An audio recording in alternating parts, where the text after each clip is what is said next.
ಹಾಲ್ಬಾವಿ ಗ್ರಾಮದ ಸಮಸ್ತ ಹಿರಿಯರು ಮತ್ತು ಆತ್ಮೀಯರೆಲ್ಲರೂ ಭಾಗವಹಿಸಿದ್ದಕ್ಕೆ ಮತ್ತು ಈ ನಮ್ಮ ಹಸಿರು ಭೂಮಿ ಆಂದೋಲನದ ಒಂದು ಏನು ತಂಡ ಅದ ಅವರ ವತಿಯಿಂದ ಈ ಗ್ರಾಮಕ್ಕೆ ಮತ್ತು ಈ ಶಾಲೆಯ ಶಿಕ್ಷಕಿಯರಾಗಿರ್ತಕ್ಕಂಥ ಚಂದ್ರಕಲಾ ಮೇಡಮ್ ಅವರು ಅಂದರೆ ಕರ್ನಾಟಕ ರಾಜ್ಯೋತ್ಸವ ಪ್ರಶಸ್ತಿ ಪುರಸ್ಕೃತರು ಅಂತ ಒಂದು ಹೆಸರು ಹೇಳಕ್ಕೆ ನಮ್ಗೆ ಭಾಳ ಖುಷಿ ಆಗ್ತದೆ ಮತ್ತು ಹೆಮ್ಮೆ ಅದ. ಅವ್ರಿಗೆ ಜೋರಾದ ಚಪ್ಪಾಳೆ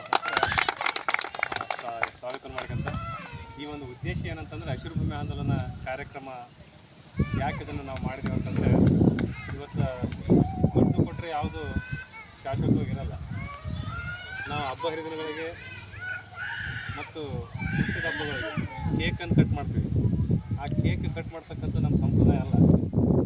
ಅದರ ಬದಲಾಗಿ ನಾವು ಪ್ರತಿಯೊಬ್ಬರಿಗೆ ಹೇಳ್ತೀವಿ, ಕೇಕ್ ಕಟ್ ಮಾಡೋದು ಬಿಟ್ಟು ಒಂದು ಸಸಿ ಯಾರು ಹುಟ್ಟಿದ ಆಚರಣೆ ಮಾಡ್ಕೊಂತಾರೆ ಮಕ್ಕಳು ಶಾಲೆಯಲ್ಲಿ, ಅವರು ಕೇಕು ಮತ್ತು ಚಾಕ್ಲೇಟ್ ತರೋ ಬದಲು ಒಂದು 2 ಸಸಿ ತಂದು ಹಾಕ್ರಿ. ಅದು ಮುಂದಿನ ಪೀಳಿಗೆಗೆ ಅವರಿಗೆ ಒಳ್ಳೆಯ ಗಾಳಿ ಮತ್ತು ನೆರಳು, ಹಣ್ಣು ಮತ್ತು ವನಸ್ಪತಿಗಳನ್ನು ಹೊಂದಿರತಕ್ಕಂಥ ಸಸಿಗಳು ಇದ್ದರೆ ಅದು ಎಲ್ಲರಿಗೂ ಅನುಕೂಲ ಆಗ್ತದೆ. ಇವತ್ತು ನಾವು ನೋಡ್ಬೋದು, ನೂರಾರು ವರ್ಷ ಮರಗಳು ವನಸ್ಪತಿ ರೂಪದಲ್ಲಿ ಅವ, ಹಣ್ಣು ಹಂಪಲ ರೂಪದಲ್ಲಿ ಅದ, ನೆರಳು ಕೊಡ್ತದೆ. ಆರೋಗ್ಯ ದೃಷ್ಟಿಯಿಂದ ಒಂದು ನಮ್ಗೆ ಅದು ಅನುಕೂಲ ಮಾಡಿಕೊಡ್ತದೆ. ಅಂಥ ಒಂದು ನಾವು ಹಿಂದಿಂದ ನೋಡಿದಾಗ ಆ ಪುಣ್ಯಾತ್ಮರು ನಾವು ನೆನೆಸ್ಬೇಕು ಹಾಕಿರ್ತಕ್ಕಂಥ ಮರಗಳನ್ನ. ಈಗ ಸಾಕ್ಷಾತ್ ದೇವರು ಎಲ್ಲೇನಂತ ಅಂದರೆ ಗಿಡದಲ್ಲಿ ಅನೇಕ ನಾವು ಗಾಳಿ ನಮಗೆ ಸಿಗಲಿಲ್ಲ ಅಂದರೆ ನಮ್ಮ ಪ್ರಾಣಕ್ಕೆ ಒಂದು ಅಪಾಯ ಇರ್ತದೆ.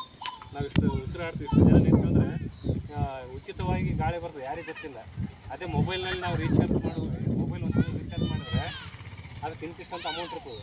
ಆದ್ರೆ ದೇವರು ನಮಗೆ ಗಾಳಿಗೆ ಯಾವುದೇ ರೊಕ್ಕ ತಗೊಳ್ಳಲ್ಲ, ಯಾವುದೇ ನಿಗದಿ ಮಾಡಿಲ್ಲ. ಇಂಥ ಒಂದು ದೇಹಕ್ಕೆ ಗಾಳಿ ತುಂಬಿ ಕಳಿಸೋಣ 100 ವರ್ಷ ಈ ದೇಹ ಬದುಕ್ತದೆ. ಅಂಥ ಒಂದು ಗಾಳಿ ನಮ್ಗೆ ಸಿಗಬೇಕಂತ ಸಸಿ ಗಿಡ ಮರಗಳು ನಡಬೇಕು.